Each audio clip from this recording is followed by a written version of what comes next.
Local legends.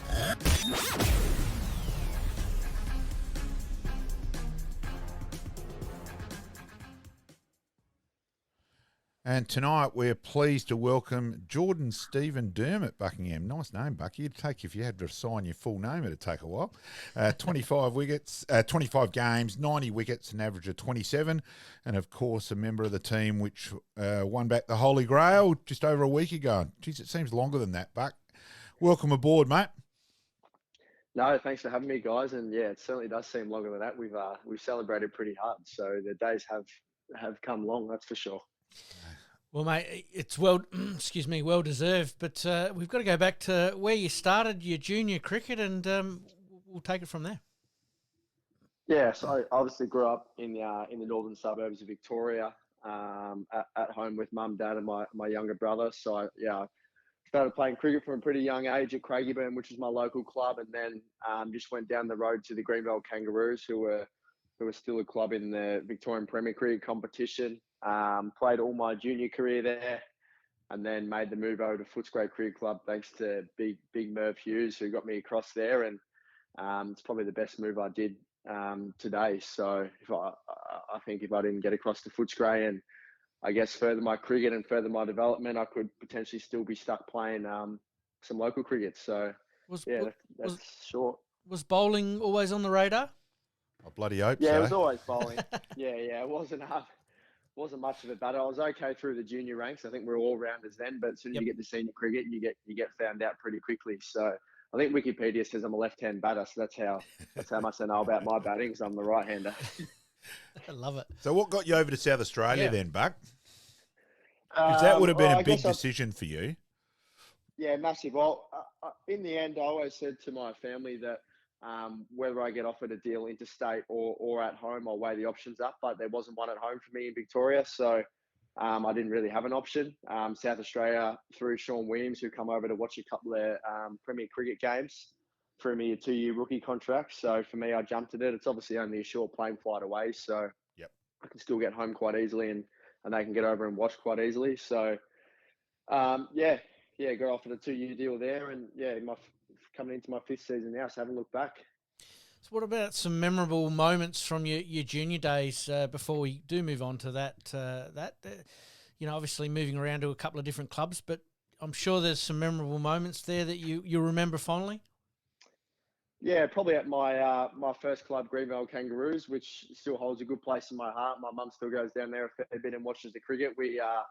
I won 3 premierships in a weekend. So we won the under-16s on Saturday morning, the under-18s on Sunday, and the seniors on Saturday arvo. So, that's probably, in terms of team success, that's the most success I've had in my career. It's a fair weekend, as a young player. Yeah, so walked away with a few medals that weekend, which was really nice. So how much bowling did you do on that weekend? Yeah, not much in the senior. I can't remember. I don't reckon I bowled many overs in the senior game, but plenty in the 16s and 18s, that's for sure. So coming over here, and one thing I will say, you are massively respected at West Torrens for your commitment to the club. You mightn't have been overly happy at missing a game for South Australia over in Victoria, and flew back and paid for it yourself to play a club game for West Torrens. And I know you're just hugely respected there. You're always there. I love your commitment in that regard. So you getting over here and then just fitting in like a glove to South Australian cricket, mate. Yeah, well, that means a lot actually, because I do. You're never too big from obviously back where you came from. So for me, I made it through grade cricket, and I had 3 or 4 years slaving away in Victorian Premier Cricket there to even get a look in on the list. So I love my time at West Torrens. I love the fellas there, and when I can get back and play a game, I make sure that I do. Whereas I guess some guys get the option and I guess look after their bodies and have a rest, which I completely understand as well. But while I'm still young, I want to bowl as much as possible. So if I can get a chance at getting back to West Torrens, I try to always do that. Yeah, I'll go a bit further there, Bucky. Even when you're not playing, you're still always there. Like basically I think every West Torrens game I've been at, if you haven't been playing, you've been there. Yeah, I'm an avid watcher. I like mixing the cordial for the boys as well. So I get out there and help them out. Is that something that sort of came about from your junior days? Is that, once you sort of attach yourself to a club, you sort of rusted on a little bit?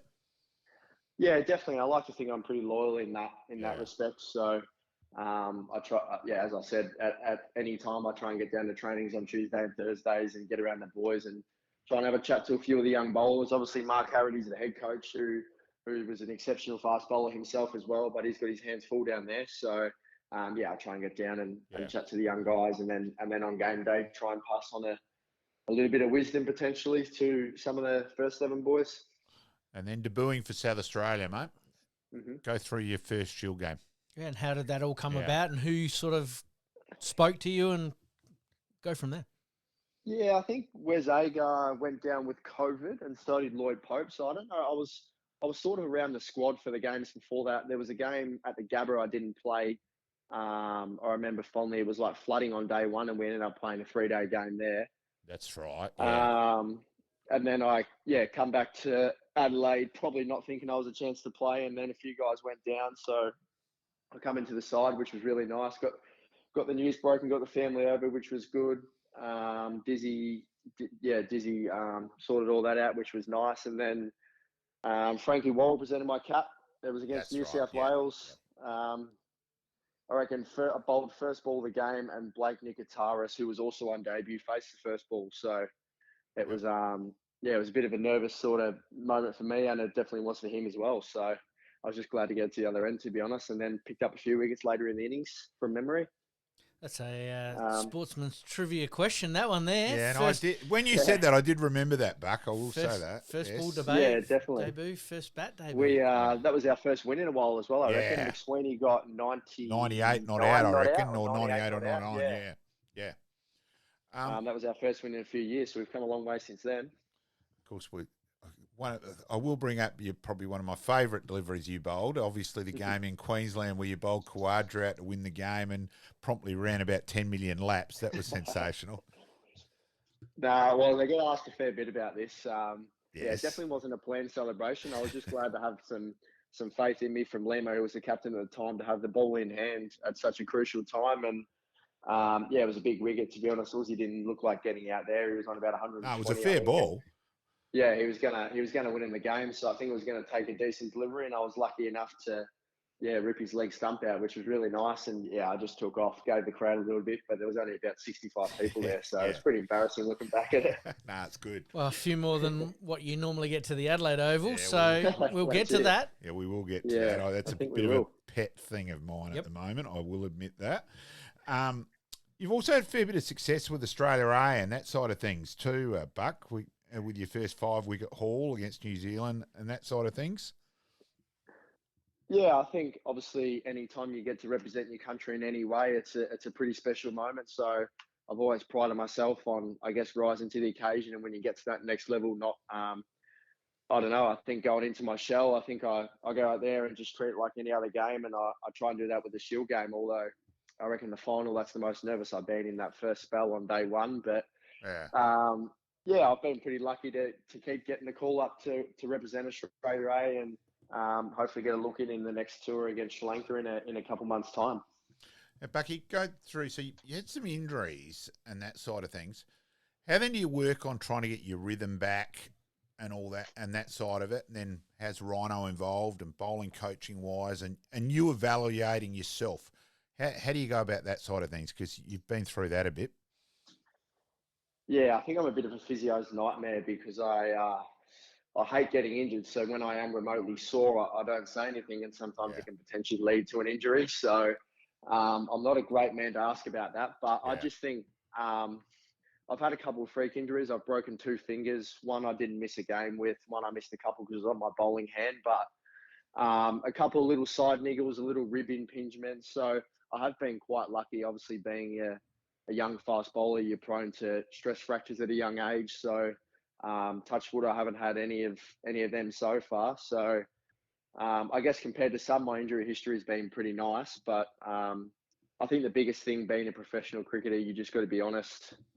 There might be a time when you think that you're fit and you can get through a game, and if you break down halfway, I think there's probably nothing worse for a team than losing a fast bowler during a game. So I'd never want to put the team in that position, but I did get some fond advice at the start of my career from the great man Tim Nielsen. He said, if you miss a game through general soreness, you won't play one. So Yeah, That that's fair as well. that I does reckon. sit pretty. Yeah, that does sit pretty well with me, and I do think about that a fair bit. Well, you've sort of segued me into the question I was about to ask there with your last two coaches obviously being great bowlers. You able to lean on them in times of need when you are feeling a little bit sore and just sort of work your way through that with their advice, but considering they have been there and done that? Yeah, most certainly. And I think both Dizzy and Rhino had their fair share of injuries in their career. I know Rhino certainly did. He played on one leg for half his career. Yeah.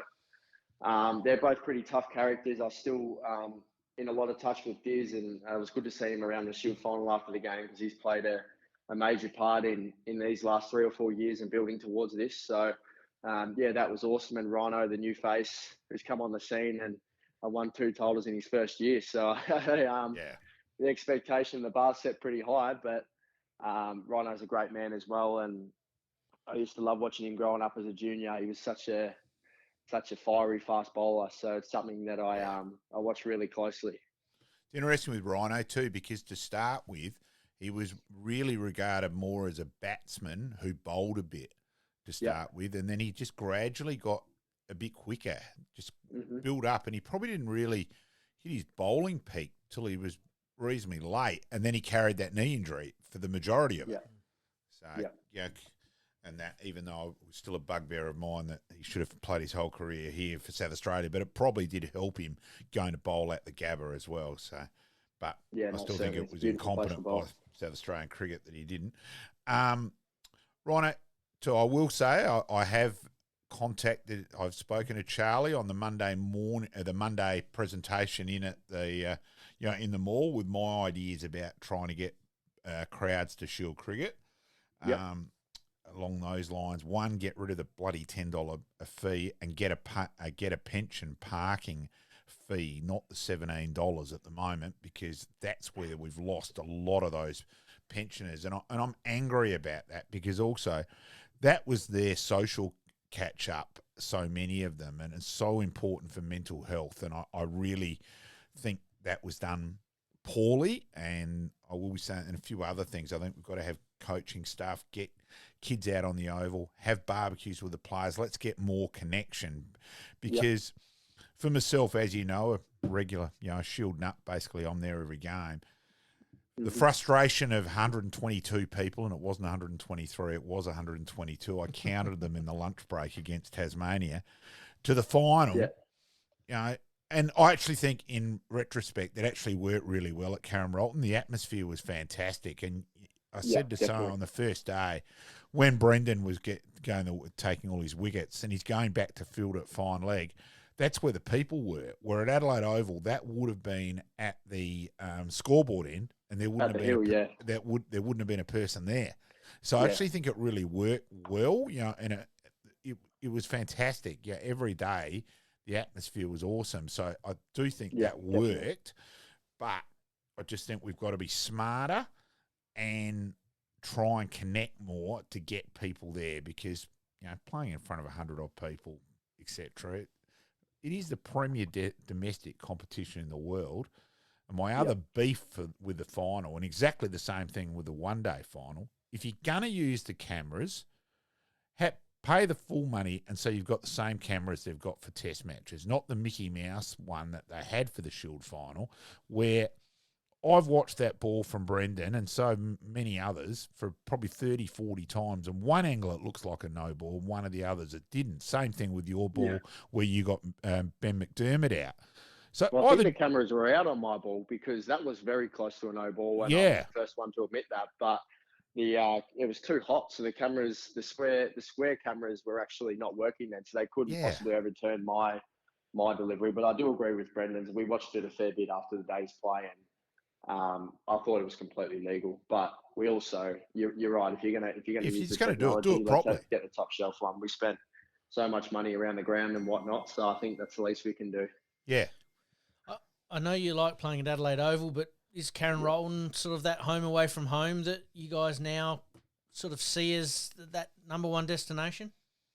Yeah, certainly. I think the way that the final panned out, a few of the guys have spoken, we wouldn't have it any other way. The way the crowd the crowd were there. The atmosphere was electric from day one morning till day 4 night. So I guess there, when you've got a crowd of 4,000 or 5,000 people, it feels like 20,000. And I guess in the centre of Adelaide as well, people were pouring in there on day 4. So and back to your point, Malk, as well about the crowd, it's so important for us to have a crowd there. Like there's nothing better than walking out to big loud cheers, and when you get a wicket or when you're doing well, there's chants and there's everything like that. So if there's any way possible that we can keep engaging with fans and get them to the games, then we'd be more than happy to oblige, definitely. And that's exactly the point I'm going to make with Charlie, that we've got to be more proactive.